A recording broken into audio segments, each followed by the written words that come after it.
আসসালামু আলাইকুম প্রিয় দর্শক, অন্য মঞ্জুর আলাপচারিতায় আপনাদের সকলকে আমন্ত্রণ জানাচ্ছি। জুলাই আন্দোলনে পতন হয়েছে আওয়ামী লীগ সরকারের। এই আন্দোলনে জিতেছে কে? এক বাক্যে এমন প্রশ্নের উত্তর দেওয়া সহজ নয়, কারণ ভিন্ন ভিন্ন আদর্শের অনেকেই ছিলেন এই আন্দোলনে। আরো কঠিন হয়ে পড়ছে যখন আন্দোলনের বছরপূর্তির ঠিক আগে এই আন্দোলনের কৃতিত্ব নিয়ে কামড়াকামড়ি শুরু হয়েছে। এনসিপি নেতারা বলছেন জামাত শিবির এই আন্দোলনের মূল সংগঠক না। অন্যদিকে জামাতের সিনিয়র নেতারা বলছেন তারা পর্দার আড়ালে থেকে এই আন্দোলনের কলকাঠি নেড়েছেন, পুরো পরিকল্পনা সাজিয়েছেন। আবার এনসিপি নেতাদের ভাইরাল হওয়া পোস্ট থেকে দেখা যাচ্ছে ছাত্রলীগ সেজে ঢাকা বিশ্ববিদ্যালয়ের সাধারণ শিক্ষার্থীদের উপর হামলা চালিয়েছিল শিবিরের কর্মীরা। ওই হামলার ঘটনায় দায়ের করা মামলায় এক বাদী, যিনি এনসিপির নেতা, তিনি দাবি করেছেন যাদেরকে তিনি আসামি করেছিলেন তাদের অনেকেই ছিলেন শিবিরের কর্মী, কিন্তু ছাত্রলীগ করত। কিছুদিন আগে ছাত্রদল এদেরকে বলেছে গুপ্ত শিবির। প্রশ্ন হলো, জামাত নেতাদের দাবি, এনসিপি নেতাদের অভিযোগ সবকিছু ফিরিয়ে নিয়ে যাচ্ছে গত বছরের জুলাইয়ের শেষে, যখন শেখ হাসিনা বলেছিলেন আওয়ামী লীগকে ক্ষমতা থেকে হটাতে এটা জামাতের ষড়যন্ত্র। তার মানে কি শেখ হাসিনার কথাই ফলে যাচ্ছে? বিস্তারিত জানতে চলুন যাওয়া যায়। সরকার সমর্থিত কিংস পার্টি এনসিপির আহ্বায়ক নাহিদ ইসলাম জুলাই আন্দোলনের নেতৃত্বের শীর্ষ সারি থেকে শিবিরকে মোটামুটি ছেটে ফেলতে ফেসবুকে 31 জুলাই দীর্ঘ পোস্ট দেন। লেখেন, সাদিক কায়েম বৈষম্য বিরোধী ছাত্র আন্দোলনের কোনো সমন্বয়ক ছিলেন না, কিন্তু 5 আগস্ট থেকে এই পরিচয় সে ব্যবহার করেছে। অভ্যুত্থানে শিবিরের গুরুত্বপূর্ণ ভূমিকার কারণে সাদিক কায়েম প্রেস ব্রিফিং এ বসার ব্যবস্থা করা হয়। পাল্টা জবাব দেন শিবিরের নেতারা ও তাদের সমর্থকেরা। কিন্তু বিষয়টি শুধু জবাব দেওয়ার মধ্যে সীমাবদ্ধ থাকেনি। শুরু হয়েছে একের পর এক কামান দাগানো। সবচেয়ে ভয়ঙ্কর তথ্য দিয়েছে এনসিপির কেন্দ্রীয় সংগঠক আরমান হোসেন। তিনি লিখেছেন, গত বছর 15 জুলাই ঢাকা বিশ্ববিদ্যালয়ে ছাত্রলীগের হামলার ঘটনাকে কেন্দ্র করে 220 জন আসামির বিরুদ্ধে 27 অক্টোবরে শাহবাগ থানায় তিনি মামলা দায়ের করেন। আরমান হোসেন দাবি করেন, মামলা দায়েরের মাসখানেক পর শিবিরের শীর্ষস্থানীয় একজন নেতা তার সাথে দেখা করেন। সেই নেতা কয়েকজন আসামিকে মামলা থেকে অব্যাহতি দেয়া যায় কিনা সে ব্যাপারে কথা বলেন। তাদের ব্যাপারে ডিটেলসও পাঠান আরমানের কাছে। আরমান হোসেন এরপর লেখেন, তিনি খোঁজ নিয়ে দেখেন মামলার বেশ কয়েকজন আসামি শিবিরের সাথে যুক্ত। দর্শক, 15 জুলাই ছাত্রলীগের হামলার পর সারা দেশে কোটা সংস্কার আন্দোলনের তীব্রতা বেড়েছিল। অন্যদিকে গণতান্ত্রিক ছাত্র সংসদের আহ্বায়ক আব্দুল কাদের লিখেছেন, গুপ্ত শিবিরের সদস্যরা ক্যাম্পাসে সবচেয়ে বেশি আগ্রাসী ছিল। তারাই ছাত্রলীগের নামে ক্যাম্পাসে সাধারণ শিক্ষার্থীদের উপর বেশি নির্যাতন চালাতো। জুলাই আন্দোলনের আর এক নেতা মাহির সরকার বলেছেন, কাদেরের বক্তব্য সত্যি। এরই মধ্যে জামাতের নায়েবে আমির সৈয়দ আব্দুল্লাহ মোহাম্মদ তাহির বিবিসি বাংলাকে দেওয়া সাক্ষাৎকারে বলেন, তারাই অভ্যুত্থানের মূল ভূমিকা পালন করেছিলেন। নিজেদের অপ্রকাশ্যে রাখার কৌশল অবলম্বনের কথা জানিয়ে তিনি বলেছেন, তারা সচেতন ছিলেন এটা যেন জামাত শিবিরের আন্দোলন বলে প্রকাশিত না হয়। তারা চেয়েছিলেন সার্বজনীন রূপ দেওয়ার জন্য। তখন যদি প্রকাশ হতো যে ছাত্র শিবিরের মাধ্যমে জামাত এই আন্দোলনে আছে, তাহলে এতে অনেকের রিজার্ভেশন ছিল। সেজন্য তারা কৌশল নিয়েছেন। জনাব তাহের তার বক্তব্যের পক্ষে যুক্তি দেখিয়ে বলেছেন, এটার পেছনে যে তারা ছিলেন এটা গোয়েন্দারা জানতো, সরকার জানতো, সেজন্যই তো জামাত ইসলামীকে নিষিদ্ধ করেছিল, অন্য কোনো দলকে তো করেনি। দর্শক, আপনাদের মনে আছে সরকারি চাকরিতে কোটা সংস্কার আন্দোলন থেকে গত বছরের মধ্য জুলাইয়ে শেখ হাসিনার এক বক্তব্যের প্রতিক্রিয়ায় যখন ঢাকা বিশ্ববিদ্যালয় থেকে তুমি কে আমি কে রাজাকার রাজাকার স্লোগান উঠেছিল, তখন অনেকের মনে সন্দেহ জেগেছিল। আন্দোলনের পক্ষ থেকে তখন এমন ব্যাখ্যা দেওয়া হয়েছিল যে এই স্লোগান ছিল ক্ষমতাসীনদের প্রতি ক্ষোভের তাৎক্ষণিক বহিঃপ্রকাশ। শেখ হাসিনা সহ আওয়ামী লীগ নেতারা কিন্তু শুরু থেকে অভিযোগ করে বলেছিলেন এই আন্দোলন বিএনপি জামাতের ষড়যন্ত্র। আন্দোলন যখন তীব্র হচ্ছিল, সহিংসতা বাড়ছিল, তখন তাদের বক্তব্য জামাত শিবিরের দিকে কেন্দ্রীভূত হয়। এক পর্যায়ে জামাতকে নিষিদ্ধ করা হয়। কারফিউ জারির পর গত বছরের 24 জুলাই শেখ হাসিনা এডিটর্স গিল্ডের নেতাদের সঙ্গে বৈঠকে বলেছিলেন, দেশের উন্নয়ন রুখে দিতে বিএনপির জামাতের দিক থেকে এমন একটি আঘাত আসবে বলে আশঙ্কা তিনি আগে থেকে করেছিলেন। শিক্ষার্থীদের সব দাবি মেনে নেওয়ার পরও আন্দোলন সহিংসতা চলার দিকটি দেখিয়ে তিনি বলেছিলেন, কোটামুক্ত আন্দোলনকারীদের একদিন জাতির কাছে জবাবদিহি করতে হবে কেন তারা তাদের এই ধ্বংসযজ্ঞের সুযোগ দিল। তার 4 দিন পর 28শে জুলাই শেখ হাসিনা বলেছিলেন জামাত শিবিরের সন্ত্রাসীরা প্রাথমিকভাবে লো প্রোফাইল বজায় রেখে কোটা সংস্কার আন্দোলনে অংশগ্রহণকারীদের ছদ্মবেশে প্রবেশ করেছিল, কিন্তু পরে তারা বিপজ্জনকভাবে আন্দোলনের সামনের সারিতে চলে আসে। তার 3 দিন পর 1 আগস্ট শেখ হাসিনা আবার বলেছেন জামাত শিবির তাদের সন্ত্রাসের রাজত্ব কায়েমের জন্য সরকারি চাকরিতে কোটা সংস্কারের দাবিতে আন্দোলনরত শিক্ষার্থীদের ঢাল হিসেবে ব্যবহার করেছে। ওই দিনই জামাত এবং ইসলামী ছাত্র শিবির সহ তাদের সহযোগী সংগঠনকে সন্ত্রাসী গোষ্ঠী হিসেবে নিষিদ্ধ করে আওয়ামী লীগ সরকার। তার 4 দিন পরে ক্ষমতা ছেড়ে ভারতে চলে যান শেখ হাসিনা। এরপর মোহাম্মদ ইউনূসের নেতৃত্বে অন্তর্বর্তী সরকার গঠিত হওয়ার পরপরই জামাত শিবিরের উপর নিষেধাজ্ঞা উঠে যায়। এরপর প্রথমে ছাত্রলীগ নিষিদ্ধ করা হয়, পরে আওয়ামী লীগের কার্যক্রমে আসে নিষেধাজ্ঞা। সেই আন্দোলনের বছর না গড়াতেই এর পক্ষ শক্তিগুলোর মধ্যে নানা বিষয়ে বিভেদ দেখা যাচ্ছে। একসময় মিত্র জামাতের সঙ্গে বিএনপির সম্পর্ক সাপে নেউলে হয়ে দাঁড়িয়েছে। বৈষম্য বিরোধী ছাত্র আন্দোলনের নেতৃত্বে জুলাই আন্দোলন শুরু হলেও আন্দোলনের কৃতিত্ব এখন বিএনপি জামাত সহ সবাই নিতে চাইছে। আন্দোলনকারীরা এনসিপি নামে নতুন দল গড়ে রাজনীতির মঞ্চে সক্রিয় থেকে নিজেদের কৃতিত্ব জাহির করছেন। নাহিদ আর সাদিক কায়েম জামাত আর এনসিপি বিরোধ যতই প্রকাশ্য দেখা যাক না কেন, জামাত শিবিরের সাথে নাহিদ সার্জিসদের ঘনিষ্ঠতা আর অপ্রকাশ্য থাকছে না। সরাদি উদ্যানে জামাতের সমাবেশে যেমন এনসিপি নেতা সার্জিস আলম বক্তব্য দিয়েছেন, তেমনি জুলাই পদযাত্রা শেষ করে ঢাকায় ফিরেই বৃহস্পতিবার সন্ধ্যায় ঢাকা ইউনাইটেড হাসপাতালে চিকিৎসাধীন জামাতের আমির ডক্টর শফিকুর রহমানকে দেখতে গেছেন নাহিদ। কৃতিত্ব নিয়ে এখন যতই মল্লযুদ্ধ শুরু হোক না কেন, সে সময় যে জামাত শিবিরের সাথে আন্দোলনকারীদের সখ্যতা ছিল তা বেশ প্রকাশ্যে চলে আসছে। ফলে প্রশ্ন দেখা দিয়েছে, শেখ হাসিনা এবং আওয়ামী লীগের পক্ষ থেকে গত বছরের জুলাইতে যে অভিযোগ করা হয়েছিল সেগুলো কি তাহলে সত্য? শিক্ষার্থীদের উপর নির্যাতনের সবচেয়ে বড় যে অভিযোগটি ছাত্রলীগের বিরুদ্ধে করা হয়ে থাকে, সেখানে গুপ্ত শিবিরের ভূমিকা প্রকাশ্যে এনেছে এনসিপি নেতারাই, বিশেষ করে এমন একজন যিনি মামলার অন্যতম বাদী। ফলে ভবিষ্যতে এই মামলার ভ্যালিডিটি নিয়ে বিরাট প্রশ্ন এর মধ্যে উঠে গেল। শুধু তাই নয়, ভবিষ্যতে হয়তো এই আন্দোলনের ন্যায্যতা নিয়েও প্রশ্ন দেখা দিতে পারে। এখন এ পর্যন্ত সবাই ভালো থাকুন। শর্ট লিস্টেড বা ছোট্ট আলোচনা 3টে বিষয় নিয়ে। এক, প্রথমেই বলে রাখবো, থাইল্যান্ড এবং কম্বোডিয়ার যে যুদ্ধ চলছিল সেটা কিন্তু এবার আস্তে আস্তে বন্ধের পথে। এটা খুব ভালো খবর। এবং এই যে যুদ্ধটা 2-3 দিন ধরে হয়েছে তাতে প্রায় 1 লক্ষের উপর মানুষ বাড়ি ছাড়া, 30 থেকে 40 জন মানুষের মৃত্যু হয়েছে। তো এই ধরনের যুদ্ধ আমরা চাই না দক্ষিণ এশিয়ায়। সেই নিয়ে বিস্তারিত আমরা বলেও ছিলাম, আলোচনা করেছিলাম কেন এই যুদ্ধ। এই বিষয় নিয়ে খুব একটা বেশি আলোচনা করব না, শুধু বললাম এটাই যে কম্বোডিয়া এবং থাইল্যান্ডের যে যুদ্ধ, সেই যুদ্ধ কিন্তু একেবারে শেষের মুখে বা শেষ হয়েই গেছে যখন হয়তো এই ভিডিওটা আমি বানাচ্ছি বা আপনারা যখন দেখছেন। এই গেল প্রথম আলোচনা। দ্বিতীয় আলোচনা যে বিষয়টা নিয়ে করব, ছোট্টর উপর বড় আলোচনা দুটো আসছে, আসল গম্ভীর আলোচনা আসছে। দ্বিতীয় আলোচনা হচ্ছে ক্রিকেট সংক্রান্ত। এশিয়া কাপে ভারত এবং পাকিস্তান মুখোমুখি হতে চলেছে। এবার অনেকেই হই হই করে তো উঠেছে, কেন ভারত পাকিস্তানের এগেনস্টে আবারও মাঠে নামবে এই সময়ে, এইটার তো কোনো দরকার ছিল না। এবার এই বিষয় নিয়ে অনেক গুরুত্বপূর্ণ এবং বড়ভাবে আলোচনা আছে, এই ভিডিওতে নয় এবং এই চ্যানেলেও নয়। আপনাদের জানিয়ে রাখি, আমাদের একটি চ্যানেল আছে ট্রাভেল শুটার স্পোর্টস, সেখানে ক্রিকেট সংক্রান্ত গুরুত্বপূর্ণ আলোচনা আমরা করে থাকি, সমস্ত ক্রিকেটের এবং খেলার খবরাখবর দিয়ে থাকি।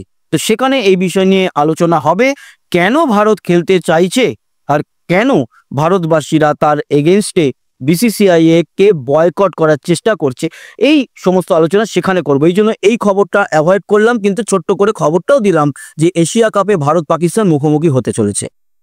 তৃতীয় খবর, অপারেশন মহাদেব।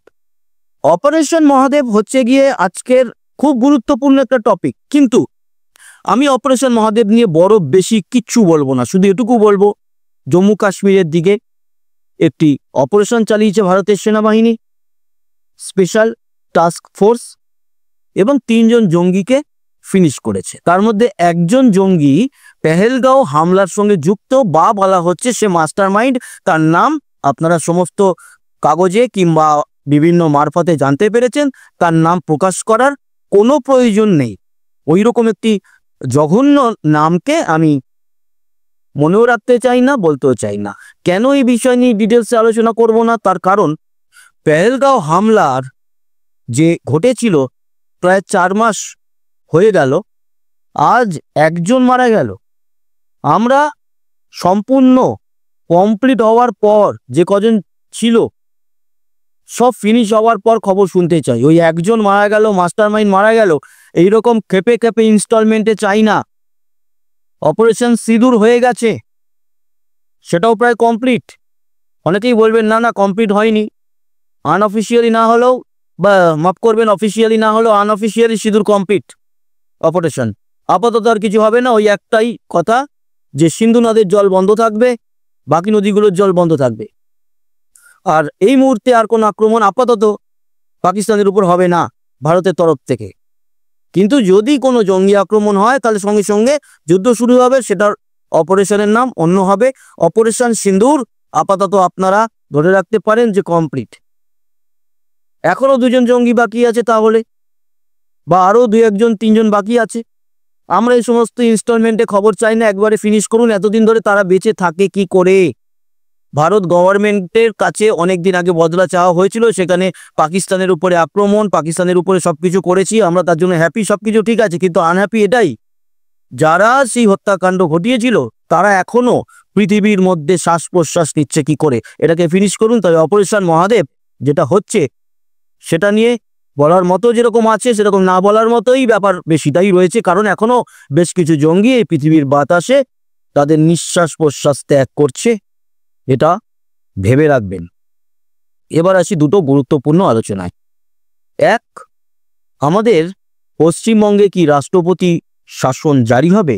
আর 2, বাংলাদেশের প্রধান উপদেষ্টা তিনি অন্য দেশে কি পালিয়ে যাবেন?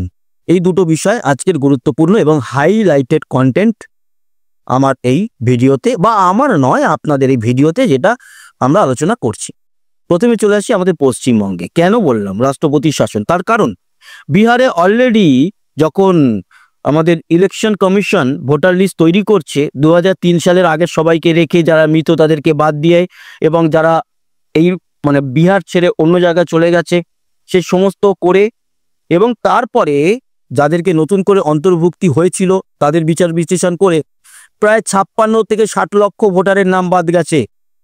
এবং অনেকে ফর্ম নিয়ে আর জমাও দেয়নি, কারণ তাদের কাছে যথেষ্ট নথি নেই। আচ্ছা, সুপ্রিম কোর্ট এই বিষয় নিয়ে নাকও গলিয়েছে। সুপ্রিম কোর্টের সঙ্গে এখন এই বিষয়টা নিয়ে চলছে ইলেকশন কমিশনের একটা, সুপ্রিম কোর্টের সঙ্গে না, সুপ্রিম কোর্ট হচ্ছে গিয়ে দেখছে পুরো বিষয়টা, আর আলোচনা পর্ব চলছে। এই আলোচনা পর্ব থেকে কি উঠে আসে সেটা তো পরের ব্যাপার। তবে বিহারের 60 লক্ষ ভোটারের নাম বাদ গেছে। 1 আগস্ট বিহারের হচ্ছে নাম প্রকাশিত হবে যারা যারা ভোটদাতা। বাংলার উপরেও এই এফেক্ট আসতে চলেছে, এবং 2026-এ বিধানসভা ভোট, তার আগেই এসআইআর হবে, এবং সেখানে 2002 সালের আগে যেই ভোটারদের নাম সেখানে ছিল তারা তো থাকছে, কিন্তু তাদের মধ্যে থেকেও বেছে নেওয়া হবে কাদের? যারা জীবিত আছে, যারা মৃত, এবং 2002 সালে নাম থাকলেও তার পরেও অন্য কোনো প্রদেশে গিয়ে সেখানকার বাসিন্দা হয়ে গেছে, বা ভারতের বাইরে চলে গেছে, সেখানকার নাগরিক হয়ে গেছে, তাদের নামও বাদ যাবে। তার পরবর্তী সময় যারা আছে তাদের জন্য 11খানা ডকুমেন্টস দেওয়া হয়েছে। সেই 11খানা ডকুমেন্টস যদি তার মধ্যে একটাও ঠিকঠাক জমা দিতে পারে তাহলে তার নাম থাকবে, এবং অবশ্যই থাকবে তাদের নাম যাদের মা বাবার নাম ওই 2002 সালের ভোটার লিস্টে ছিল। একদম ফ্রেশ ব্যাপার, আর এটা দরকার আছে। তার কারণ হচ্ছে শোনা যাচ্ছে বা সূত্র মারফত অনেক খবর আমরা পেয়েছি, এই যে বারুইপুর, সোনারপুর, তারপরে জয়নগর, এই সমস্ত যে বিরাট অঞ্চল জুড়ে সেখানে নাকি রোহিঙ্গাদের বিরাট বড় একটা জনসমাগম কয়েক বছর ধরে হচ্ছে। মানুষ ওখানে নাকি অনবরত প্রবেশ করে যাচ্ছে, এবং তারা কয়েকদিনের মধ্যেই Aadhaar card, voter card, ration card সমস্ত পেয়ে যাচ্ছে, অথচ তারা ভারতবর্ষের বাসিন্দাই নয়। তারা রেশন পাচ্ছে, 2 টাকার চাল পাচ্ছে, সবকিছু পাচ্ছে। আবার তারা 100 দিনের কাজ পাচ্ছে, তাদের ছেলে মেয়েরা চাকরি পর্যন্ত পেয়ে যাচ্ছে। অথচ যারা আমাদের ভারতের বাসিন্দা তারাই আজ অবহেলিত। এইখানে দাঁড়িয়ে প্রত্যেকের উচিত তাদের বিরুদ্ধে একেবারে নেমে পড়া, বা তাদের যাতে একেবারে এই সঠিক তথ্যগুলো সামনে উঠে আসে এবং তারা যেন ভারতের এই যে ভুলভাল কার্ড দিয়ে তাদেরকে নাগরিক বানানো হয়েছে সেগুলো সকলের সামনে প্রকাশ পায়, ভোটাধিকার হারায়, সেটা নিয়ে উঠে আসা। কিন্তু না, কিছু মানুষ আমাদের সরকারের বন্দনা গেয়ে এবং যেই রাজ্যের শাসিত পার্টি, রাজ্য সরকার শাসন করছে যে পার্টি, সেই পার্টির একেবারে আদা জল মানে পদজল খেয়ে যারা এর হয়ে গলা নাচাচ্ছে, তাদের হয়েই কিন্তু আমাদের কেন্দ্রীয় সরকারকে বিচার বিশ্লেষণ করতে হবে এবং তারা সেই বিষয়গুলো দেখছে। এবং আপনারা অনেক কিছুই জানেন, আমাদের যে রাজ্য সরকারে ইলেকশন কমিশন আছে বা যেই সমস্ত পদাধিকারী আছেন, অনেককে নিয়ে গেছে দিল্লিতে ট্রেনিং দিতে কিভাবে এই কাজকর্মগুলো করা যাবে, কিভাবে আসল ভোটারকে তুলে আনা হবে। সেই ব্যাপারে শোনা যাচ্ছে প্রায় 1.5 কোটির কাছাকাছি নাম বাতিল হতে পারে আমাদের পশ্চিমবঙ্গ থেকে। এবং যারা আমাদের ভারতবর্ষের নাগরিক 2002 সালের আগে যাদের নাম ছিল তারা তো নিশ্চিন্তই, আর যারা তারপরে, তাদের তো কিছু না কিছু থাকবে। মাধ্যমিক পাস সার্টিফিকেট হোক কিংবা পাসপোর্ট হোক কিংবা তার জন্ম সার্টিফিকেট হোক, কিছু না কিছু তো থাকবেই। তার মা বাবা বা 2002 সালে যাদের মা বাবার ভোটার আইডিতে নাম রয়েছে, তাদের সন্তানদেরও তো কোনো চিন্তার ব্যাপারই নেই, তাদের তো কিছু না কিছু থাকবে। তো অযথা টেনশন করছেন কেন? কেউ কোনো টেনশন নেই। এবার টেনশন যারা করাচ্ছে আমাদের রাজ্য সরকার, যদি সেগুলো নিয়ে এই লোকগুলোকে, এই যারা অবৈধ তাদের দিয়ে যদি বিরাট বড় কিছু করতে চায়, তাহলে কি দাঁড়াবে? তাহলে কিন্তু ভারত সরকার বিরাট বড় স্টেপ নেবে এবং 1.5-2 মাসের মধ্যেই হয়তো এদের ক্ষমতাকে খর্ব করে রাষ্ট্রপতি শাসন জারি করে হলেও এই সঠিক ভোটারদের তালিকা নির্বাচন করা নির্বাচন কমিশনের কাজ হয়ে পড়বে। তাই পশ্চিমবঙ্গে রাষ্ট্রপতি শাসন জারি হতে পারে। এই কারণেই এটা আগে থেকে জানিয়ে রাখলাম। এরকম কিন্তু সমস্ত খবরাখবর পেয়েছি। আরেকটা খবর, যেটা আরেকটা বড় আলোচনা, সেটা হচ্ছে বাংলাদেশ নিয়ে। আপনারা জানেন বাংলাদেশের অবস্থা খুব খারাপ। মোহাম্মদ ইউনূস কিন্তু এইবার দেশ ছাড়ার চেষ্টা করছে কিন্তু পারছে না। তার কারণ হচ্ছে মোহাম্মদ ইউনূস কি বড় ভুল করেছে সেটা এখন হাড়ে হাড়ে টের পাচ্ছে। এই ছাত্র, এই বাচ্চাগুলোর কথা শুনে একটা বাংলাদেশের মতো একটা দেশ তো রে ভাই, একটা দেশ তো, সেই দেশের শাসন ক্ষমতা হাতে নেওয়ার আগে 5 বার ভাবা উচিত ছিল, বা সে অ্যাভয়েড করলে বেঁচে যেত। খাচ্ছিল তাঁতি তাঁত বুনে, কাল হলো তার এড়েগরু কিনে, সেরকম অবস্থা দাঁড়িয়েছে। এখন দাঁড়িয়েছে রাত্রির বেলায় মিলিটারি ক্যান্টনমেন্টে গিয়ে শুতে হচ্ছে, জামাতে ইসলামীর হাতের একেবারে পুতুল হতে হচ্ছে। তার নিজস্ব ব্যবসাও এই গ্রামীণ ব্যাংক থেকে শুরু করে জামাতে ইসলামীরা কখন দখল করে নিয়েছে সে বুঝতেও পারেনি। সমস্ত অঙ্গুলি হেলন চলছে জামাতে ইসলামীর। আর মোহাম্মদ ইউনূস চাইছে কোনোভাবে বিদেশে পালিয়ে গিয়ে যদি তার জীবন বাঁচানো যায়। মান সম্মান তো আর বাঁচাতে পারেনি, জীবনটা যদি বাঁচানো যায়, কিন্তু কোনো দেশ তাকে জায়গা দিচ্ছে না। ইভেন পাকিস্তান তাকে জায়গা হয়তো দিলেও দিতে পারে। পাকিস্তানের একটি এমার্জেন্সি বিমান বাংলাদেশে ইনস্টল করা আছে, যদি প্রয়োজন হয় এই মোহাম্মদ ইউনূস এবং কয়েকজনকে নিয়ে উড়ে যেতে পারে। তবে ভারতীয় গভর্নমেন্ট সেই বিমানকে ভারতের উপর থেকে যেতে দেবে কিনা সেটা নিয়েও সন্দেহ। আর বঙ্গোপসাগর হয়ে আরব সাগর হয়েও যেতে পারবে কিনা তাই নিয়েও কিন্তু সন্দেহ আছে। তাই চিন্তার বাজ মোহাম্মদ ইউনূসের গলায় নয় কপালে। আর বাংলাদেশের মানুষকে বলবো বেরোতে দেবেন না। এই লোকটার জন্য আজকে আপনাদের এত বড় খারাপ অবস্থা চলছে। শুধু এই লোকটা নয়, এই যারা এই নাহিদ ইসলাম, সার্জিস, হাসনাত থেকে শুরু করে ওই ডক্টর নজরুল, প্রফেসর নজরুল, এই সমস্ত কাউকে বেরোতে দেবেন না, কাউকে বেরোতে দেবেন না। তাহলে আপনারা আবারও কিন্তু ভুল করবেন। কাউকে বেরোতে দেবেন না। শেখ হাসিনা ফিরবে, বীরের বেশে ফিরবে। আর এই সমস্ত কিছু বোঝাপড়া, এক মাঘে শীত যায় না, মাঘ ঘুরে আসে, মাঘ ঘুরে আসবে, মাঘও ঘুরে আসবে, শ্রাবণও ঘুরে এসছে, আর ভাদ্র মাসও ঘুরে আসবে। শ্রাবণ মাস কিন্তু আবারও শুরু হয়েছে। গত শ্রাবণে হাসিনা চলে এসেছিলেন, যারা জানেন না তাদের বলে দিই, যেই সময় 5ই আগস্ট এই ঘটনা ঘটেছিল ঠিক 1 বছর আগে, সেই সময় শ্রাবণ মাস ছিল, আর এটাও চলছে শ্রাবণ মাস। তো শ্রাবণ ধারায় বা শ্রাবণ ঝরায় দুনয়নে, সেটা কিন্তু মোহাম্মদ ইউনূসের দুই চোখে ঝরাচ্ছে।